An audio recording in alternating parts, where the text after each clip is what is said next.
Hello everyone, আমি সঞ্চিতা ব্লগে তোমাদের অনেক অনেক ওয়েলকাম। তোমরা কেমন আছো? আশা করি তোমরা সবাই খুব ভালো আছো। আমি খুব ভালো আছি। চলে এসেছি নতুন একটা ভিডিও নিয়ে। তো আজকে হচ্ছে 25শে জুলাই, আমাদের অ্যানিভার্সারি। দেখতে দেখতে 5টা বছর হয়ে গেল। তো তাই জন্য যাবো কালীবাড়িতে একটু পুজো দিতে। প্রতি বছরই যাই আমার জন্মদিনে, আমাদের অ্যানিভার্সারিতে, পশুনের বার্থডেতে। তো আজকেও আমি সেখানেই যাব। তো তার আগে আমার ঘরের সব কাজ হয়ে গেছে, এমনকি পুজোও দেওয়া হয়ে গেছে। যেহেতু আজকে বৃহস্পতিবার, পাঁচালি পড়তে হবে, সেই জন্য পুজো টুজো দেওয়া কমপ্লিট। পাঁচালি পড়া আমার সব রেডি এখন, মানে পুজোর দিকে সব হয়ে গেছে, বাড়ির সব কাজ হয়ে গেছে। এখন রেডি হয়ে যাব কালীবাড়িতে। আমি আর আমার বোন যাব, পোষণ যেতে পারবে না, একটু কাজ পড়ে গেছে সেই জন্য। তো যাই হোক, আশা করি আজকের ভিডিওটা তোমাদের খুব ভালো লাগবে। ভালো লাগলে লাইক, কমেন্ট, শেয়ার করে সাবস্ক্রাইব করতে তো একদমই ভুলো না। তো চলো, আমি আবার তোমাদের সঙ্গে রেডি হয়ে কথা বলছি। হ্যাঁ, তার আগে আমি তোমাদের আমাদের ঠাকুরঘরটা শেয়ার করছি, যেহেতু আমাদেরকে পুজো দেওয়া হয়ে গেছে। বৃহস্পতিবার আমি কীভাবে সিংহাসন সাজিয়ে পুজো দিই সেটাই তোমাদের সঙ্গে শেয়ার করবো। তো সেটা দেখে আমি রেডি হয়ে তোমাদের সঙ্গে আবার আসছি। ততক্ষণ তোমরা আমার সাথে থাকো। তো তোমাদেরকে তো বললাম আমার পুজো দেওয়া হয়ে গেছে, আমি পুজো টুজো দিয়েই তারপর ইন্ট্রোটা দিয়েছিলাম। তো যাই হোক, যেহেতু বৃহস্পতিবার ছিল বলে আমি কালীবাড়ি যাওয়ার আগে পুজোটা দিয়ে নিয়েছিলাম, কারণ পুজো দিতে অনেকটা টাইম লাগে, প্লাস পাঁচালি পড়ি। আমি বিকেলে পড়ার টাইম পাই না, বিকেলে আমার পড়ানো থাকে, সেই জন্য আমি সকালেই পুজো দেওয়ার সময় করে পড়ে নিই, তাহলে প্রতিদিনে পড়াটা হয়। তো দেখো, আমি ফুল টুল দিয়ে সুন্দর করে পুজো দিয়েছি। প্রতি বৃহস্পতিবার আমি এভাবে পুজো দিই, আর এইটা হচ্ছে আমার সিংহাসন।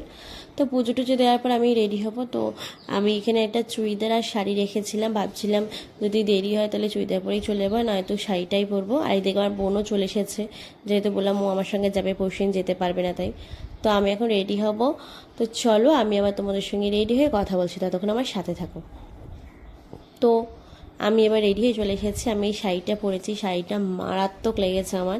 তোমরা কমেন্ট বক্সে জানাবে এই শাড়িটা আমি কবে নিয়েছি, দেখি তোমাদের মনে আছে কি না।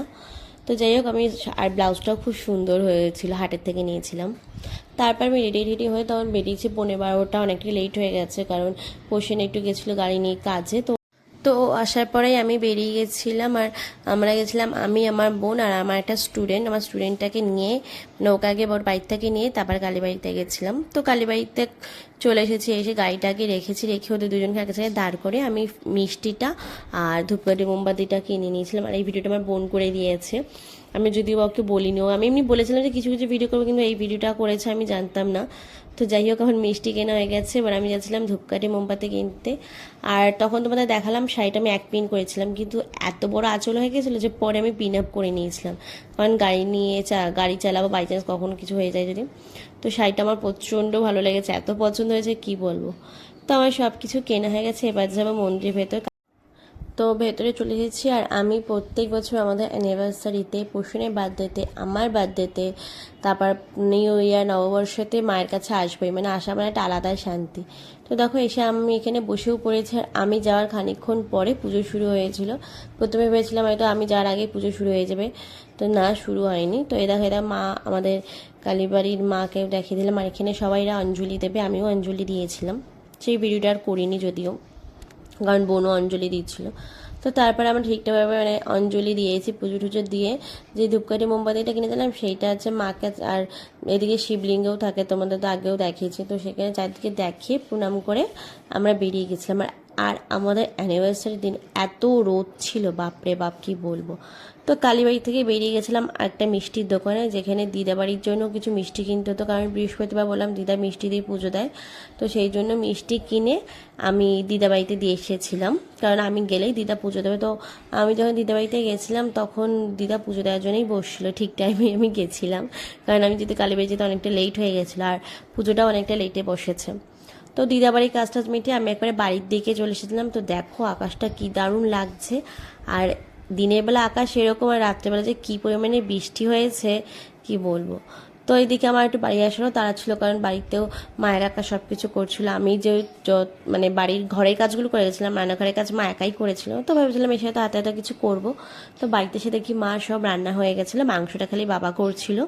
তাই আমি চেঞ্জ হয়ে ওপরেই বসেছিলাম। আর এই যে আমার একটা স্টুডেন্ট, ও এসেই টিভি নিয়ে বসে পড়েছে। আমি যেদিকে ক্যামেরাটা নিয়ে রয়েছে ওর কোনো খেয়াল নেই, ও টিভির দিকে একভাবে তাকিয়েছে। আর ওখানে রয়েছে আমার বোন।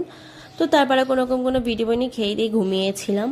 তো ঘুম থেকে উঠে দেখি কি ঝমঝমিয়ে বৃষ্টি, মানে এত বৃষ্টি হয়েছে কি বলবো, আমার তো মনটা পুরোই খারাপ হয়ে গেছিলো।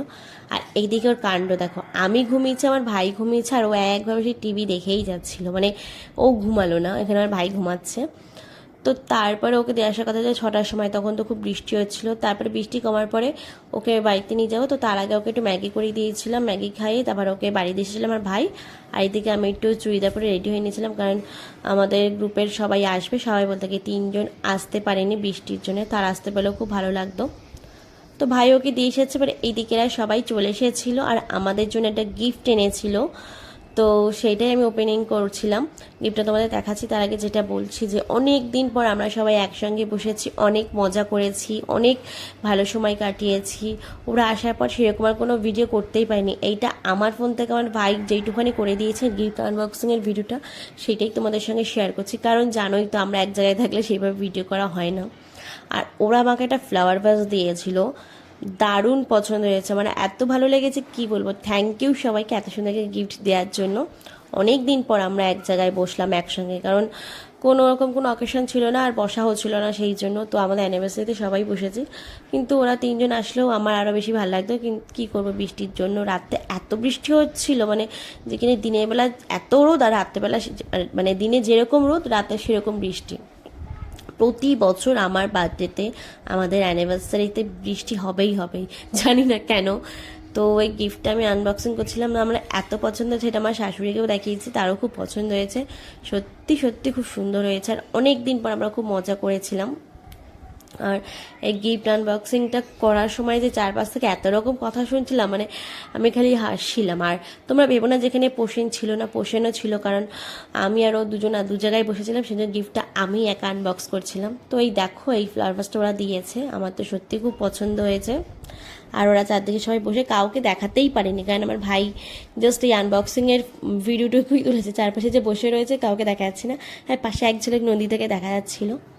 তো এইটার পরে কোনোরকম কোনো ভিডিও করা হয়নি। তারপর ওরা তো সব খেয়ে দিয়ে চলে গেছিলো। ওরা চলে যাওয়ার পরে রাত্রেবেলা আমার তরফ থেকে পোষণকে যে গিফটটা দিয়েছিলাম সেটাইও আনবক্সিং করছিল। আর ওর আনবক্সিংয়ের ভাবটা দেখো, ওকে জাস্ট একটু বলেছিলাম তাড়াতাড়ি খুলতে, ওপেন করতে, নাহলে ভিডিওটা অনেকটা বড় হয়ে যাবে। আর ও ছিঁড়েই দিয়েছে আনবক্সিংয়ের ঠেলায়। আর এটা দেখে তো আমি আর আমার দুই ভাই হেসে গড়াগড়ি, মানে। আর ওকে আমি একটা বেল্ট দিয়েছিলাম, ও কোনো কিছু সেরকম ইউজ করে না যে পারফিউম টারফিউম দেবো। তো দেখলাম ওর বেল্টটা এবারে ছিঁড়ে গেছিলো, তো সেই জন্য একটা বেল্টই দিয়েছিলাম। আগের বছর যেরকম ব্লুটুথ হেডফোন দিয়েছিলাম। তো দেখো, এটা নাইকার একটা পার্সেল এসেছিলো আমার, সেই পার্সেলের বাক্সই দিয়েছিলাম। তো দেখলে ওরা ও কীভাবে খুললো, আমি তো হেসে ঘোরাঘুরি, এমনকি ও হাসছিল। যাই হোক, আমি তো অ্যানিভার্সারি দিনটা সারাদিন খুব মজা করেছিলাম। আর ভিডিওটা দিতে একটু লেট হলো আমার শরীরটা খারাপের জন্য, তার জন্য সরি। তো এখন মানে তখন বাজে 12:10, সব কিছু গুছিয়ে গেছে। আমি স্নান করে ঘরে এসেছিলাম, কারণ ঘর গুছিয়ে আমার এত গরম লেগে গেছিলো, আর ওই অবস্থায় মানে থাকাটা ঠিক না, তাই জন্য স্নান টান করে স্কিন টিন কেয়ার করে এসেছিলাম। তারপর আর কি শুয়ে পড়েছিলাম, কারণ পরের দিন সকালে আমার পড়ানো ছিল। তো যাই হোক, আমাদের অ্যানিভার্সারি ব্লগটা আশা করি তোমাদের ভালো লাগবে। ভালো লাগলে লাইক কমেন্ট শেয়ার করবে, সাবস্ক্রাইব করতে একদম ভুলবে না। নতুন ভিডিও এসে খুব তাড়াতাড়ি, ততক্ষণ তোমরা সুস্থ থেকো, সাবধানে থেকো, ভালো থেকো, টাটা।